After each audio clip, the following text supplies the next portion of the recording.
All right, 3:40. Well, hello everyone. It's digital host A.J. Wuest welcoming you back to Before the Four. Of course, the live stream where I go through some of 48's top news stories and then some before our 4 o'clock newscast. Happy Thursday, everyone, wherever you're watching Before the Four this afternoon, whether it's on Facebook, YouTube, or the 48 Now live stream. As always, I greatly appreciate it. Now, we have quite a bit to jump into this afternoon, so without further ado, let's jump into it.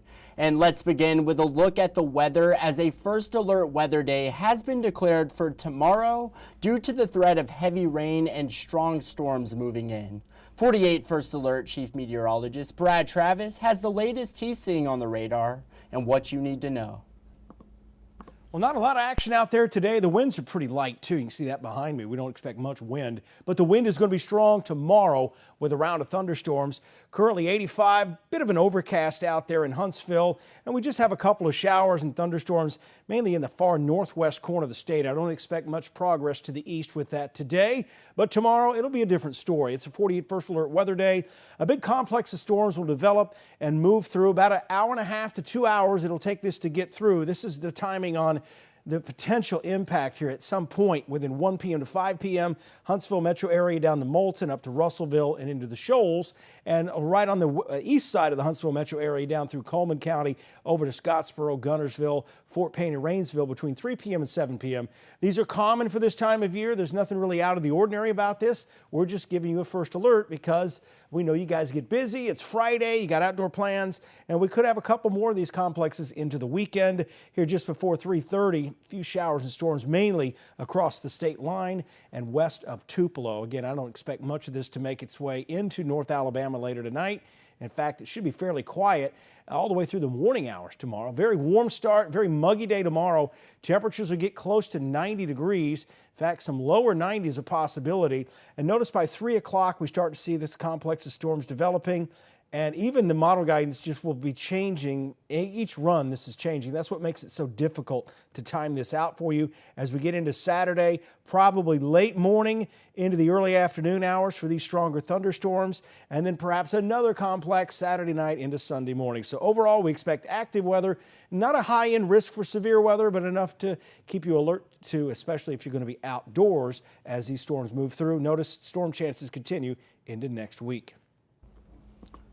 And what Brad just said, the model guidance is constantly changing, so make sure to tune in to Weather Extra. That's tonight at 9:30, wherever you're watching Before the Four this afternoon. Brad Travis will be back here in the CTV Center, and he'll be giving you all the latest that he's seeing on the radar with some weather updates. Again, that is tonight at 9:30 and weekends as well, 8:15 in the morning, as well as 4:30 on Saturdays and Sundays. But not going to want to miss Weather Extra, of course. But now, moving out to Franklin County to the town of Red Bay.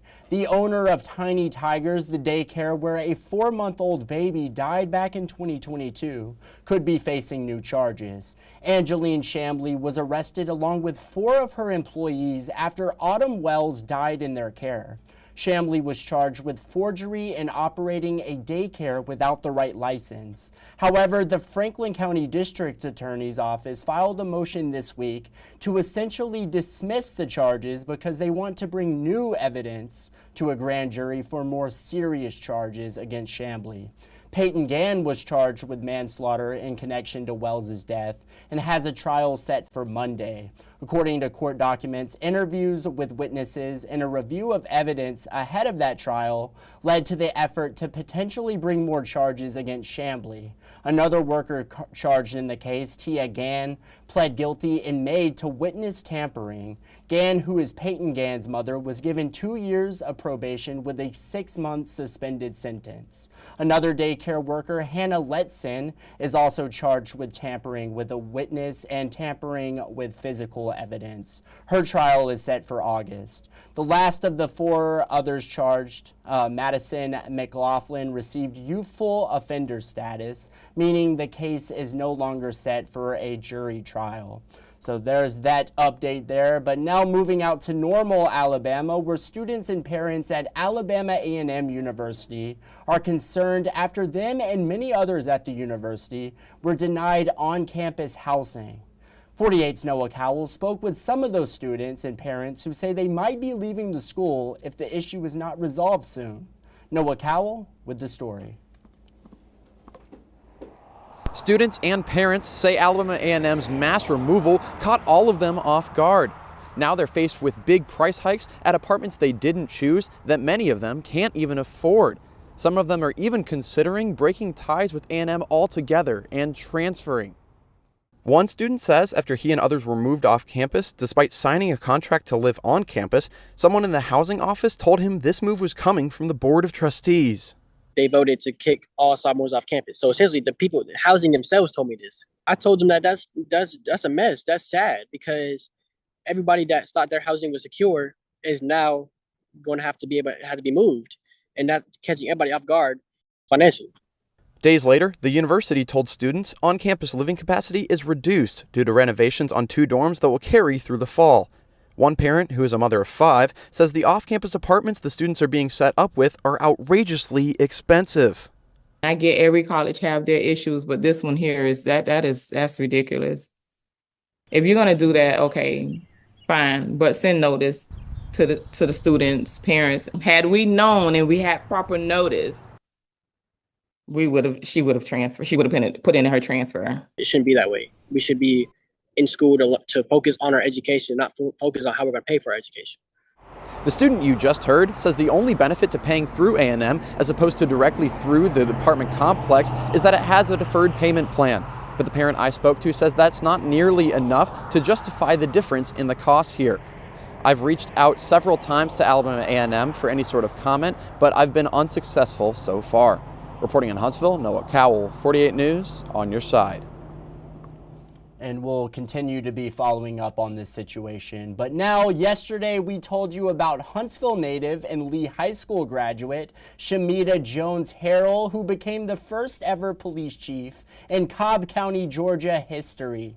She was sworn in as the police chief of Austell. We caught up with her family, who says they're extremely proud of her. 48's Margot Gray has the story. Congratulations, Chief. And with that swearing in, Shamita Jones-Harrell takes over as chief of the Austell Police Department. Jones's dad, Billy, was there to pin her badge on her after she took her oath. She started off, as just a regular police officer and just kept moving up. And then she became a deputy chief and then chief. We caught up with the Jones family in Huntsville. They've watched her make advances over nearly a quarter of a century in police work, from being the only woman on a SWAT team at her department in Georgia to now being the chief in Austell. To say they're proud would be an understatement. She's a wonderful daughter and has always been. And I'm really looking for her to just keep on keeping on. I'm proud of my mama. She's the best mom. She's always been the type of person to apply herself and try to reach the highest goal that she can go, with God's help. Super exciting stuff there, so cool. And again, Harrell became the first female police chief in Cobb County, Georgia history. Earlier I said the first police chief, the first female police chief. But now we're going to head to break, but coming up after the break, we'll be highlighting a local 18-year-old who ranks at the top of the disc golf world among women. And of course, this weekend is free fishing weekend here in Alabama. We'll talk about a free youth fishing rodeo happening here in Huntsville for young anglers. We'll go through it all in 1 minute.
All right, time is up. Hello, everyone, and welcome back to Before the Four. Now, disc golf. Maybe not one of the sports you hear about every day, but don't get it twisted. It requires grit, patience, and the magic flick of the wrist. 48's Cam Durr caught up with one 18-year-old here in the Tennessee Valley who ranks among the best among women. Cam Durr has her story. Let's take a look. The goal is to get this disc from right here to right here in as few tries as possible. Sounds simple, right?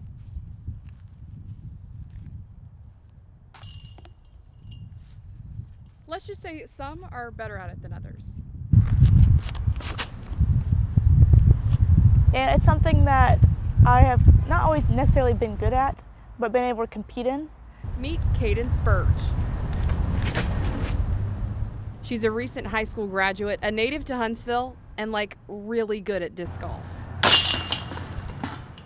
Ranked 13th amongst all women in the world, kind of good. When I won AM World a couple years ago, I was AM for a bunch of years, and I was traveling and playing a bunch of big tournaments, and I competed in multiple world championships, and I ended up winning in 2022. And I think when I won against that kind of field of women, I knew that I had the skills to be good one day.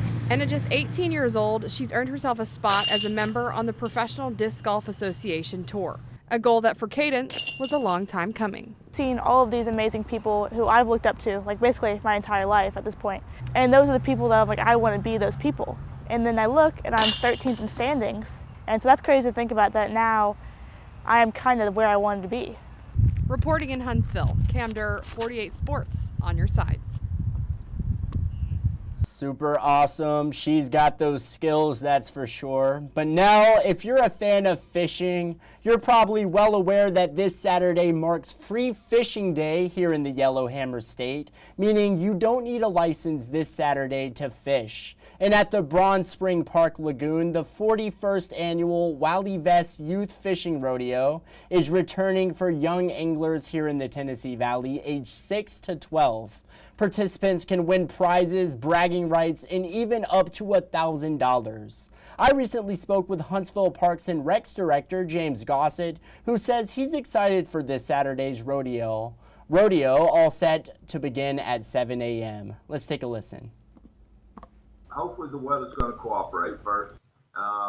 This has been an event that's been ongoing for 40 years now.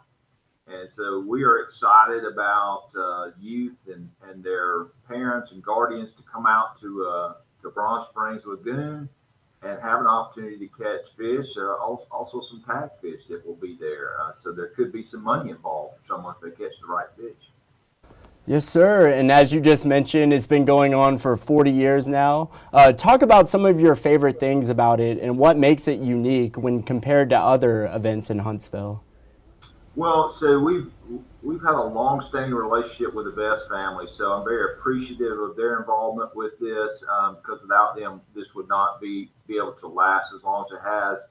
The favorite moments for me are just seeing kids and their excitement when they actually catch that fish, and certainly when they catch a big fish. They get really excited about that, and people around them get excited, so that's fun to see every year. Great time speaking with Mr. Gossett today, and you can find that full 48 Now interview with James Gossett, along with more details about Saturday's fishing rodeo, right now on our website. Just go to WAFF.com. You can also watch it on YouTube under the 48 Now section, but sounds like a super awesome event. So if you have a kiddo out there, age 6 to 12, and they want to go fishing, this is the time to do it. Now, let's head into the stories you're just not going to want to miss coming up in our evening newscasts. Following up on the Arizona hatchet attack that killed an Arab man, the suspect's virtual court hearing is today, and 48's Faith Delp will be speaking with the widow of the man killed coming up. Another story you're just not going to want to miss. More on the travel ban, which was announced yesterday by President Trump. 48's Callie Neese will have more on what locals are saying about the ban. And finally, previewing HydroFest, of course, which will also be this weekend. Get all those details coming up. And these are just a few of the stories you're just not going to want to miss coming up in our evening newscast. And it is that time, y'all. It is time for Facebook fun. Our 48 Facebook question of the day was a good one. It got a lot of comments today. And the question, of course, was when you arrive in Hawaii, you are given a lei.